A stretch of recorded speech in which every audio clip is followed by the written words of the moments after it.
దూలం అంటే ఏమిటి? దూలం అంటే కనీసం 2 ఎత్తులు ఉండాలి, 2 సపోర్ట్లు ఉండాలి, దానికి పొడుగ్గా ఉండాలి, చాలా పొడుగ్గా ఉండాలి. తర్వాత వర్టికల్గా ఉండకూడదు, హారిజాంటల్గానే దూలం ఉంటుంది. కానీ వర్టికల్గా ఉంటే దాన్ని కాలం లేకపోతే పిల్లర్ అంటారు. కానీ మామూలుగా ఇంజనీర్స్ మాత్రం కాలం అంటారు. కాలం కూడా ఒకప్పుడు దూలంలాగా పనిచేస్తుంది. ఎందుకంటే మనకి ఒక గేటు దగ్గర మనం ఒక కాలంని పెడతాం కరెక్ట్ కొట్టకుండా ఉండటానికి. అప్పుడు మనం లోపలికి ట్రాక్టర్ కానీ ఏదైనా పోతూ ఉంటే ఆ ట్రాక్టర్ లోడు ఆ కాలం మీద అడ్డంగా పడుతుంది, నిలువుగా పడదు.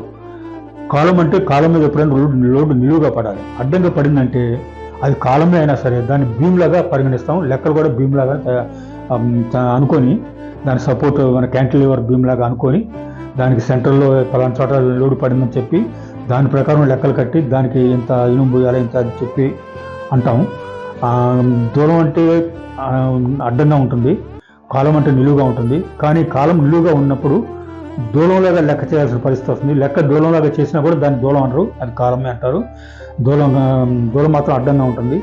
దానికి దూలం కింద ఏమీ ఉండకూడదు. పైనుంచి లోడు ఉంటుంది, కింద నుంచి లోడు ఉండదు. ఒకవేళ కింద నుంచి లోడు ఉన్నా కూడా దానికి దూలం అనొచ్చు. కానీ సాధారణంగా మనకి కింద నుంచి లోడు వేసే అంత పరిస్థితులు సాధారణంగా మనకు కనపడవు. కనీసం 2 ఎత్తులు ఉండాలి, లేకపోతే 10 ఎత్తులైనా ఉండొచ్చు. 10 గోడల మీద దూలం ఉండొచ్చు, దాన్ని కంటిన్యూస్ బీమ్ అంటారు. స్లాబ్ కూడా అంతే, 2 ఎత్తుల మీద ఉంటేనే సింప్లీ సపోర్టెడ్ స్లాబ్ అంటారు.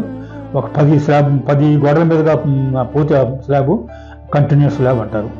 అట్లా ఇన్ని సపోర్ట్స్, ఇన్ని ఎత్తులు దాని కింద ఉండాలనే నియమం మాత్రం ఏమీ లేదు. ఒక సపోర్ట్ ఉన్నా కూడా దానికి దూలం అనవచ్చు. ఒక సపోర్ట్ మీద దూలం పెడితే దాన్ని క్యాంటిలివర్ అంటారు. ఒక సపోర్టే ఉంటుంది, యువతలు ఏమీ ఉండదు, దాన్ని క్యాంటిలివర్ బీమ్ అంటారు. స్లాబ్ కూడా క్యాంటిలివర్ స్లాబ్ ఉంటుంది. అటువంటిప్పుడు దూలం అంటే ఏంటంటే దాంట్లో వంగటం తప్పనిసరి. దాంట్లో వంగుడు లేకపోతే దానికి దూలం అనరు. ఇప్పుడు దూలానికి ఉన్న లక్షణాలు అన్నీ ఉంటాయి, కానీ వంగుడు ఉండదు. అటువంటిప్పుడు దాని దూలం అనరు. ఎట్లా ఉంటుందంటే ఇప్పుడు మన ఓవర్ హెడ్ ట్యాంక్ ఉంటుంది, వాటర్ ట్యాంక్ కానీ ఏదైనా ఉంటుంది, దానికి కాలమ్స్ ఉంటాయి. ఆ కాలం మధ్యలో అడ్డంగా ఒకటి ఉంటుంది, దూలంలాగా ఉంటుంది. అది దూలం అయితే అది మాత్రం వంగదు. అది వంగితేనే, వంగే లక్షణం దాంట్లో ఉంటేనే అది దూలం అనిపించుకుంటుంది.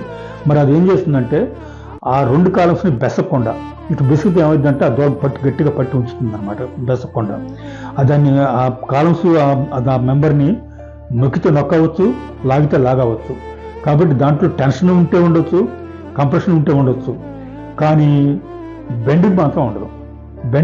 బెండింగ్లో బీమ్లో కూడా టెన్షన్ కింద ఉంటుంది, పైన కంప్రెషన్ ఉంటుంది. కానీ ఈ దీంట్లో కంప్రెషన్ టెన్షన్ ఉన్నా కూడా ఒకేసారి కంప్రెషన్ టెన్షన్ 2 ఒకేసారి ఉండవు. ఒకవేళ కంప్రెషన్ ఉన్నా ఏదన్నా కూడా దాంట్లో కొద్ది గొప్ప దాని బరువు వల్ల అది వంగే టెండెన్సీ ఉన్నా కూడా ఈ కాలమ్స్ వాటి మీద పనిచేసే బలానికి ఆ వంగనీయకుండా దాన్ని వంగుని ఆఫ్ చేస్తాయి. ఆ కాలంలో ఆ మెంబర్లో అసలు వంగుడు ఏమాత్రం ఉండదు. కాబట్టి అది దూలం కాదు. దూలం అంటే ఎప్పుడైనా సరే అడ్డంగా ఉండాలి. అడ్డంగా ఉంటేనే సరిపోదు, దాని మీద వంగే లక్షణం దానికి ఉండాలి. అప్పుడు దాన్ని బీమ్ అంటారు, లేకపోతే బీమ్ కాదు. స్లాబ్ అంటే ఏంటి? స్లాబ్ అంటే దూలం అంటేనేమో దాని ఎత్తు కంటే ఒక 2 రెట్లు, దాని వెడల్పు కంటే ఒక 2/3 అంటే 2/3 వంతు ఎత్తులో ఉంటే అది ఎడల్పు ఉంటే దాన్ని దూలం అంటారు. పొడుగు మాత్రం అంతనే ఉండొచ్చు, పొడుగుకి లిమిట్ లేదు. కానీ వెడల్పుకి ఎత్తుకి లిమిట్ ఉంది దూలంలో. స్లాబ్లో మాత్రం ఆ లిమిట్ లేదు. స్లాబ్లో ఎంత పొడవైనా ఉండొచ్చు, ఎంత వెడల్పైనా ఉండొచ్చు. మందం మాత్రం తక్కువ ఉంటుంది, దూలంలో మాత్రం మందం ఎక్కువ ఉంటుంది. మందం మాత్రం అడుగులో ఉంటుంది, స్లాబ్లో సాధారణంగా అంగుళాల్లోనే ఉంటుంది మందం. స్లాబ్ ఏమో పలచగా ఉంటుంది, పొడుగు వెడల్పు ఎక్కువగా ఉంటాయి, ఒక షీట్ లాగా ఉంటుంది. దూలం మాత్రం ఒక సాలిడ్ లాగాను బాగా పొడుగ్గా ఉండి ఎడల్పు ఎత్తు చాలా తక్కువగా ఉంటాయి అన్నమాట. స్లాబ్ మందం ఎంత ఉండాలంటారు? సాధారణంగా మన ఇళ్ళకి వేసే స్లాబ్ మందం 4 అంగుళాల నుంచి 6 అంగుళాల వరకు సరిపోతుంది.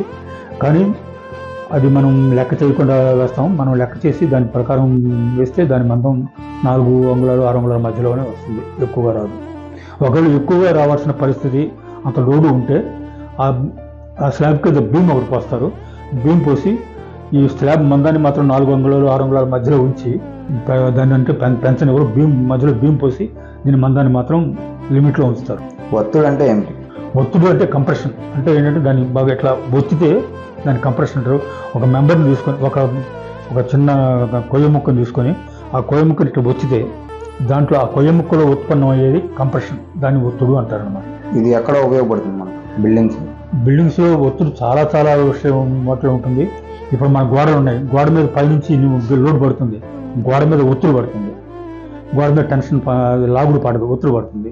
మన బీమ్ ఉంది, దూరం ఉన్నప్పుడు ఇట్లా మొత్తం ఎవరో పైనుంచి లోడ్ పడుతుంది, కానీ కిందదేమో సాగుతుంది, కిందది పైనదేమో ముడుచుకుంటుంది.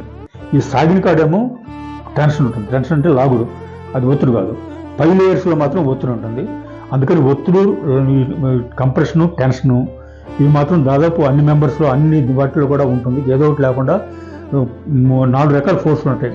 1 ఒత్తుడు అంటే కంప్రెషను, 2 లాగుడు అంటే టెన్షను, 3 కత్తిరింపు అంటే షేరు, 4 మెల అంటే టార్షన్.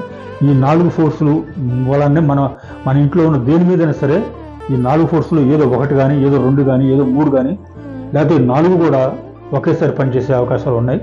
ఎక్కడ ఏది పనిచేస్తుంది అనేది కొంచెం లోతుగా మాట్లాడాలి. అది మన ఛానల్కి పరిమితం దాటిపోయిన విషయం. లాగుడు అంటే ఏంటి? లాగుడు అంటే టెన్షన్.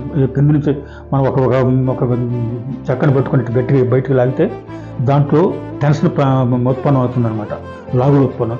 ఇట్లా వచ్చితేనే కంప్రెషను, ఇట్లా లాగితేనేమో టెన్షన్, లాగుడు అంటారు. కత్తిరింపు ఎక్కడ? కత్తిరింపు అంటే మనకి ఒక దిమ్మెని తీసుకుందాం, ఒక దిమ్మెని తీసుకొని గట్టిగా కదలకుండా పట్టుకొని ఆ దిమ్మెని కనుక పైన పట్టుకొని అట్లా పక్కకు నెడితే దాంట్లో షేర్ అనే ఒక ఫోర్స్ ఉత్పన్నం అవుతుంది. ఆ షేర్ ఫోర్స్నే తెలుగులో మనం కత్తిరింపు అంటాం. ఇది సాధారణంగా బీమ్స్లో కనపడుతుంది. బీమ్స్లో కనపడేటప్పుడు ఈ కత్తిరింపుని ఎదుర్కోవడానికి మనం కడాలు అంటే స్టిరప్స్ అంటారు ఇంగ్లీష్లో, రింగులు అనమాట, ఆ రింగులను వాడతారు. ఈ షేర్ ఫోర్స్ లాగుడు ఒత్తుడు ఉన్నది ఎక్కడ ఎక్కువగా ఉంటుంది అంటే బెండింగ్ మూమెంట్ ఎక్కడ ఎక్కువగా ఉంటుందో అక్కడ లాగుడు ఒత్తుడు ఎక్కువ ఉంటుంది. లాగుడు ఒత్తుడు ఎక్కువగా ఉన్న కాడ ఈ కత్తిరింపు తక్కువ ఉంటుంది, కత్తిరింపు బాగా ఉన్న కాడ లాగుడు ఒత్తుడు తక్కువ ఉంటుంది. అంటే వ్యక్తులు మన కింద గోడ సపోర్ట్లు ఉంటాయి, ఆ ప్రాంతాల్లో షేర్ ఎక్కువగా ఉంటుంది, కత్తిరింపు ఎక్కువగా ఉంటుంది.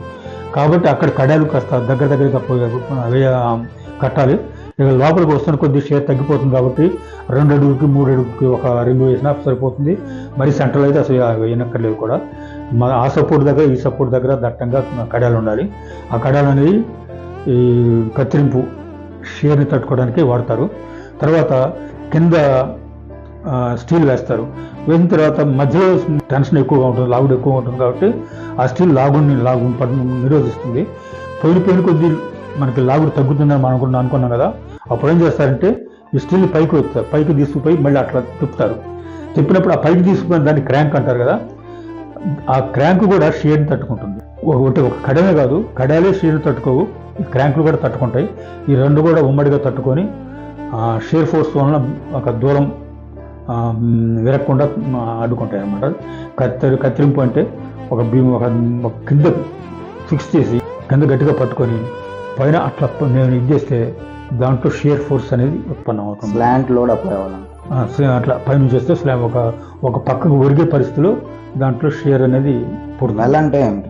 మెల అంటే టార్షన్ అనమాట. టార్షన్ అంటే ఎట్లంటే ఒక సిలిండరే ఉంది, ఒక స్తూపంలాగా ఉంది, చెక్క ముక్క ఏదైనా కింద గట్టిగా పట్టుకొని పైన ఇట్లా తిప్పాలి, తిప్పాలన్నమాట. తిప్పి దాంట్లో టార్షన్ అనేది ఉత్పన్నం అవుతుంది. ఆ టార్షన్ దాన్ని మనం తెలుగులో మూటుగా చెప్పుకోవడం మెల అంటారు, ఇంగ్లీష్లో మాత్రం టార్షన్ అంటారు. ఈ టార్షన్ సాధారణంగా ఎక్కడ ఉత్పన్నం అవుతుందంటే స్లాబులో ఉత్పన్నం అవుతుంది. అది కూడా ఏ స్లాబులు అంటే పొడుగు వెడల్పు కంటే పొడుగు 2 ఇంచుల కంటే మించండి స్లాబ్ అంటే చదరంగా ఉన్న స్లాబ్లో 4 మూలలా కూడా టార్షన్ ఉత్పన్నం అవుతుంది. ఈ టార్షన్ కోసం కొద్దిగా ఎక్కువ స్టీల్ అక్కడ వేయాల్సి వస్తుంది. ఈ టార్షన్ అనేది భీముల్లో ఉత్పన్నం కాదు. తర్వాత ఈ షేర్ కత్తింపు అనేది స్లాబుల్లో ఉండదు, భీముల్లో మాత్రమే ఉంటుంది. స్లాబుల్లో షేర్ అనేది అసలు ఉండదు, ఏమాత్రం కూడా ఉండదు. ఆ షేర్ ఫోర్స్ అనేది స్లాబుల్లో ఉత్పన్నం కాదు. టార్షన్ మాత్రం స్లాబుల్లో 4 మూలలా ఉత్పన్నం అవుతుంది. అది కూడా నచ్చోకంగా ఉన్న స్లాబు. ఒక స్లాబు ఒక 30 అడుగులు పొడుగుండి ఒక 2-3 అడుగులు వెడల్పు ఉంటే చాలా పొడుగాటి స్లాబ్ కదా, అటువంటిప్పుడు దాని మూలలో టార్షన్ ఉత్పత్తి కాదు. అది పొడుగు వెడల్పు తేడాలో 1:2 నిష్పత్తిలో ఉంటే అప్పుడు ఆ మూలలో టార్షన్ ఉత్పన్నం అవుతుంది. దానివల్ల మనం ఎక్కువ స్టీల్ వేయాలి. అంత మాత్రాన అది నచ్చకుండా స్లాబ్ ఖర్చు ఎక్కువ, లేకపోతే దానివల్ల దాని మీద అది ఎక్కువ లోడ్ని భరించలేదు అని అనకూడదు. అట్లా నచ్చకుండా స్లాబే ఎక్కువ లోడ్ భరిస్తుంది. మనం మిగతా లోడ్లో చాలా తక్కువ స్టీల్ పడుతుంది. అంటే లాగుల్లో కానీ, ఒత్తుల్లో కానీ, షేర్లో కానీ వీటిల్లో చాలా తక్కువ స్టీల్ పడుతుంది. ఆ మూలలో కొద్దిగా స్టీల్ టార్షన్కి ఎక్కువ వేసినంత మాత్రాన మనకి నష్టం కాదు, లాభమే ఉంటుంది కానీ నష్టమే ఉండదు. అందుకని స్లాబులు మరీ పొడిగా కాకుండా నచ్చకుండా ఉంటేనే మంచిది.